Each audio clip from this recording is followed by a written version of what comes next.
और मैं आपको आगे बढ़ूं और ये बताऊं कि कैसे खाड़ी देश खुद नहीं चाहते हैं ये युद्ध खत्म हो और इसीलिए डोनाल्ड ट्रंप उनसे बिल वसूलने की वजह भी पा चुके हैं। उससे पहले एक बड़ी खबर आ रही वो आपको बताऊं, अमेरिका इजराइल के हमले में ईरान को एक और बड़ा नुकसान हुआ है।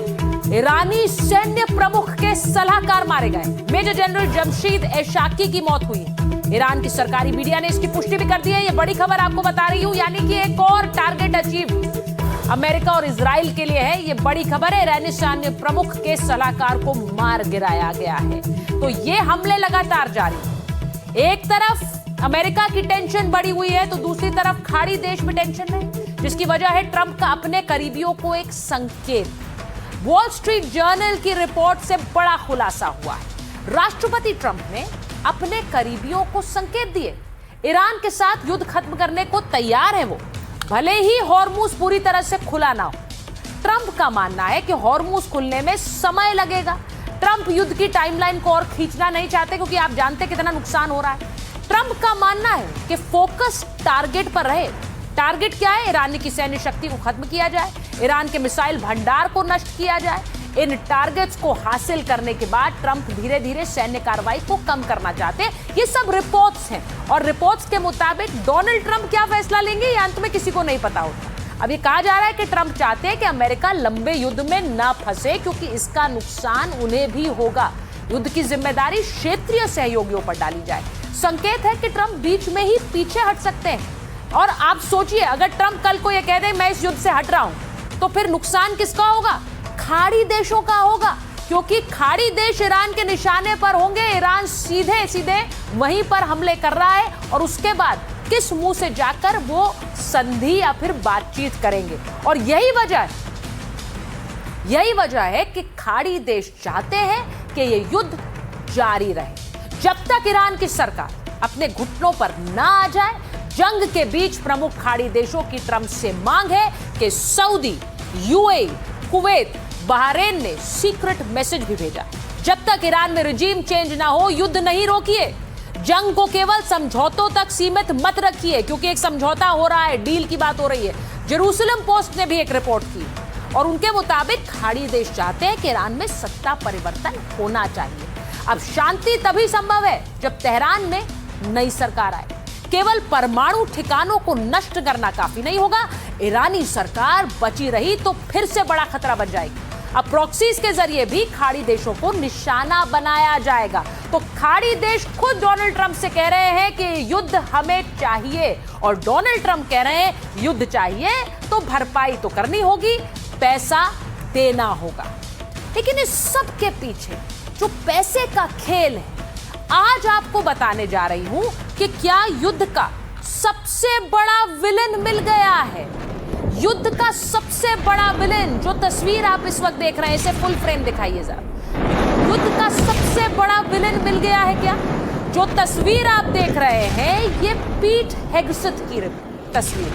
पीट हेगसेथ यानी अमेरिका के रक्षा मंत्री, और अमेरिका के रक्षा मंत्री मिसाइलें चलाकर क्या खुद पैसे बना रहे हैं। अब रिपोर्ट्स ये कह रही हैं पैसे के लिए क्या अमेरिका के रक्षा मंत्री ने इतनी बड़ी जंग छिड़वा दी है। आज सबसे बड़ी खबर यही बता रही हूं, इसीलिए कह रही हूं कि क्या ये पूरी जंग अमेरिका के रक्षा मंत्री डोनाल्ड ट्रंप के मंत्री ने छिड़वाई है, क्योंकि डोनाल्ड ट्रंप खुद कह चुके हैं कि पीट हेगसेथ ने इस युद्ध को शुरू करने की सलाह दी और वो ये इस बयान में कह रहे हैं कि मैं डील कर रहा हूं, ये पीट हेगसेथ को पसंद नहीं आ रहा है। जरा सुनिए।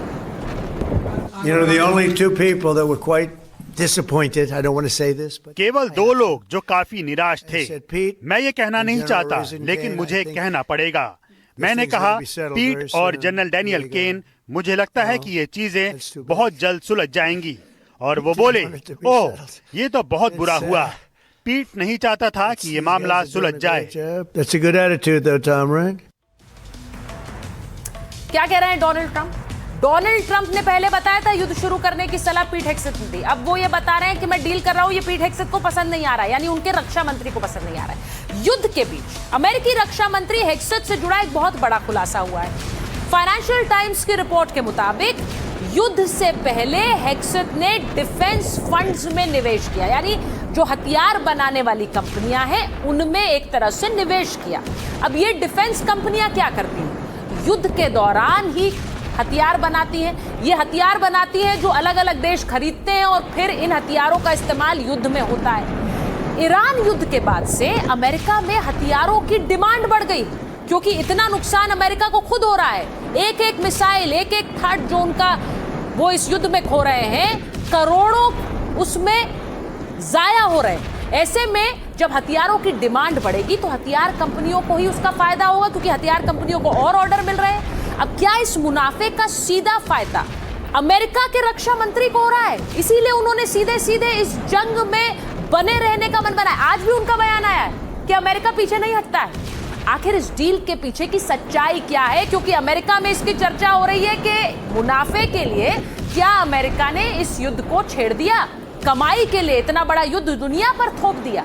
क्या डोनाल्ड ट्रंप के करीबी हेक्सेथ इस खेल में अकेले थे? सबसे बड़ा सवाल यह है। रक्षा मंत्री इस युद्ध को करा रहे हैं तो मुनाफा किसकी जेब में जा रहा है? ये पैसे किसकी जेब में जा रहे हैं? सबसे बड़ा सवाल यही।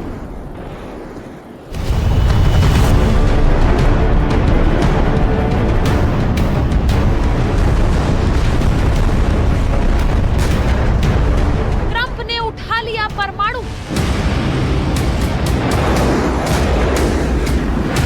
क्या ईरान पर फटने वाला है एटम बम? कैसे रोकेगा एटमी हमला? परमाणु हमले पर सबसे बड़ा खुलासा।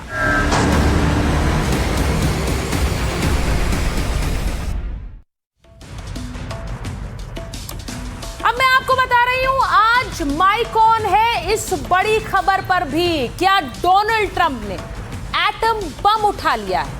क्या ईरान के खिलाफ युद्ध में उस हथियार का इस्तेमाल होने वाला है जिसे छूने की हिम्मत पिछले 80 सालों में कोई देश नहीं जुटा सका?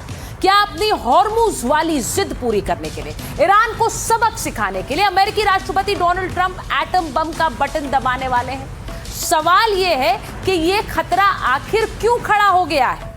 अब आपको एक तस्वीर दिखाती हूं। अमेरिका ने ईरान के शहर इस्फहान पर करीब हजार किलो के भारी भरकम बंकर बस्टर बमों से हमला किया है। बंकर बस्टर बम यानी अभी तक आप समझ ही गए होंगे, गुफाओं के अंदर जाकर जो धमाका करते हैं। ये उसी की तस्वीर है। अमेरिका का दावा है कि इस्फहान पर यह हमला ईरान के विशाल हथियार गोदामों को तोड़ने के लिए किया गया, ईरान की सैन्य ताकत को कमजोर करने के लिए किया गया।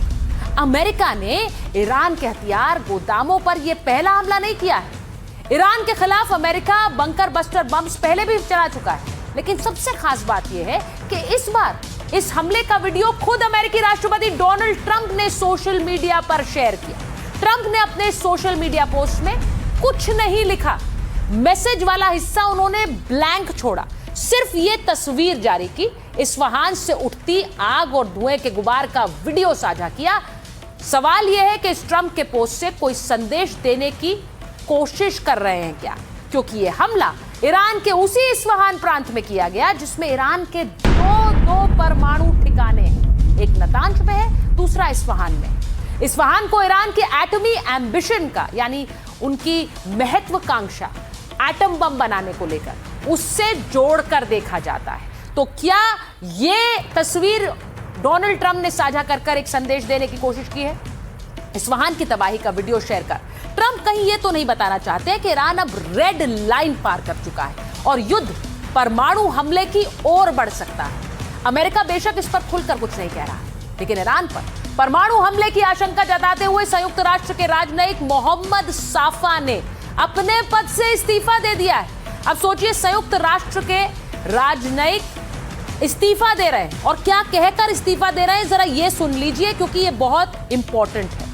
ईरान पर एटमी हमले की तैयारी थी। यूनाइटेड नेशंस के राजनयिक रहे मोहम्मद साफा का बड़ा दावा है, वो ये कह रहे हैं कि ईरान के खिलाफ तो परमाणु हमले की पूरी तैयारी हो रही है।